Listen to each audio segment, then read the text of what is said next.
Good afternoon to you all, and welcome to our regular Wednesday relaunch, halfway through the week and halfway through the day. A chance just to pause, to take stock and to kind of recalibrate our lives and our living so that we're able to move on into what lies ahead of us with a measure of confidence. Lovely to see you all and to welcome you all, to welcome you, those of you joining us online as well. Those of you who have ever had anything to do with television will appreciate that there are kind of two categories of particular players on the television that you really do well to avoid. You preferably do not do anything filming-wise with animals because you really don't know what they're going to do.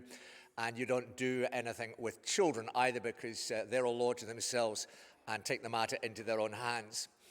I discovered that a long time ago, not because it was appearing on television or anything like that, but in a children's address that I was doing, our oldest son at the time, who would have been maybe, 3 or 4 years old, I thought I would use him as a convenient prop in the children's address to make my point. I wanted to get across what the Bible has to say about the security that we have when our lives are being held by the Lord. And I said I'm my son's dad, and it's my hold on him, not his hold on me, that is the really important thing. And I took him by the hand and the arm there just to demonstrate that that's the nature of it. My hand is a lot stronger, my arm is a lot stronger. I can carry him, I can protect him, I'll look after him like that, and it's my hold on him that counts for everything. But the wee blighter, he went and bit my hand, and I went, whoa! Like that, and as a result, I had to kind of change the significance of the children's address. And I learned from that, don't involve your family in children's addresses or even in any other sort of address because you don't know what's going to happen. But it is that is really the kind of picture that I want you to have in your mind today as we pause in the middle of the day and think about our lives. Because often we need the assurance that there is a hand holding us. Sometimes it can feel that our lives are just kind of falling to bits, falling apart, and just the knowledge that there's someone there who's able to hold things together, able to sort things out, that counts for a lot for us. And as we've been working our way through the story that's tucked away in the middle of the Bible about a man called Nehemiah, who lived a long time ago, very roughly 400 or 500 years before Jesus was born. So a long time ago, about 500 BC, a little bit after that. A man called Nehemiah, who was an exile in the land of Babylon, and that's way out in the east. And he had returned to his homeland of Israel and the city of Jerusalem, having learned that the city was in ruins, the walls hadn't been rebuilt, they were all a mess, the gates were all crashed down and burnt, and it just burdened him. And wonderfully, the king for whom he worked out in Babylon gave him permission to come back, and so he did come back, and he rallied the troops, the people who were there already in Jerusalem, got them involved in the project, and applied themselves to it in a very rigorous manner, and they began to build the wall again. And I guess if you'd been involved in that, you'd have been pretty chuffed to start with, at least, as you saw the wall beginning to take shape, beginning to move from just being a total ruin, a load of rubble, to being something that had a little bit of shape, a little bit of form, and was beginning to provide not only protection for the city, but a little bit of dignity as well, as it began to look like a proper city again, with its walls and its gates around it. And as they moved forward, they encountered a lot of opposition. And sometimes the persistence of the opposition and the nastiness of the opposition and the sheer hard work involved in applying ourselves to a particular project can just kind of wear us down and leave us weary, leave us just a little bit run down and beginning to think, are we ever going to get there? Are we ever going to make things to the finishing line? And so we're going to pick up on the story today in Nehemiah chapter 6 at verse 1. And this is what we'll put the words on the screen for you there so you've got them and you can follow what I'm saying. When word came to Sanballat, Tobiah, Geshem the Arab, and the rest of our enemies that I had rebuilt the wall and not a gap was left in it, though up to that time I had not set the doors and the gates, Sanballat and Geshem sent me this message. Come, let us meet together in one of the villages on the plain of Ono. I always think that's the kind of giveaway, that the name, Ono. No, we're not going to do that. There's a trick involved. There certainly was a trick involved. They were scheming to harm me. So I sent messengers to them with this reply. I'm carrying on a great project and I cannot go down. Why should the work stop while I leave it and go down to you? 4 times they sent me the same message, and each time I gave them the same answer. And then the 5th time, Sanballat sent his aide to me with the same message, and in his hand was an unsealed letter in which was written the following. It is reported among the nations, and Geshem says it is true. And that's a little bit like, you're saying to someone, I read it in the Daily Mail, so it must be true. I don't know if I'm allowed to say it. I just did say it anyway. But it's that sort of thing. Geshem says that it's true, so hey, it must be true. This is an open letter for the whole world to see, the whole world to read. It is a little bit of slander that has been publicized through the social media of the day. It's reported among the nations. Geshem says it's true that you and the Jews are plotting to revolt, and therefore you are building the wall. Moreover, according to these reports, you're about to become their king, and even appointed prophets to make this proclamation about you in Jerusalem. There is a king in Judah. And now this report will get back to the king.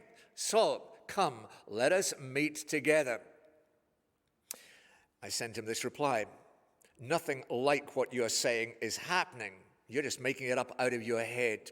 They were all trying to frighten us, thinking their hands will get too weak for the work and it will not be completed. But I prayed, now strengthen my hands. And it's that last sentence that I really want just to focus your attention on very briefly this afternoon. In the face of the nasty scheming on the part of this guy, Sanballat and Tobias and Geshem and all the others who were pooling together, trying to distract them, trying to take them away from the work that they were doing, trying to take them away so that the walls would not get rebuilt fully, the gates would not be there, the city would not be what it was meant to be.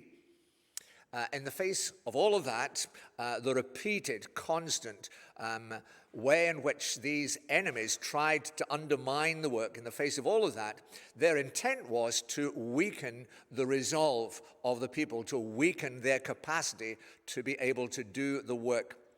And very often, that's our experience as well. Things happen, and sometimes it's just they kind of keep happening, and there are keep on being setbacks of one sort or another, and the very repetition of these things that knock us back time and time and time again leave us a little bit demoralized, a little bit downhearted, a little bit weakened in our resolve, beginning to think maybe we're just never going to be able to do this, and cultivating in our hearts a measure of despair and hopelessness. And the response of Nehemiah to that is a very simple one. He looks to God and asks that God would strengthen his hand. And that's really why we've got that picture on the screen today, a very simple picture, but it tells you everything. It's the hand that is reached down to hold the weaker hand of a child, to sustain and to strengthen and to carry that child on through whatever may need to be faced. And it is that in many ways the Bible declares to us God has been pleased to do in Jesus, his son. That's the narrative of what actually happened. It's not a made-up story about this Jesus. He is for real. He came into this world, and he came into this world that he might be, as it were, the hand of God to us. And so you read instances in the Bible where Jesus reaches out his hand. There's a lovely story of a lady who's been bent over double for years and years and years, and no one has been able to help her. And it's a crippling existence that she has lived, and has begun to think that's just how it's always going to be. And Jesus comes to her and takes her by the hand And it's his hand that somehow strengthens her hand and enables her to straighten up and at last, for the first time in years, to be able to live life as it's meant to be lived.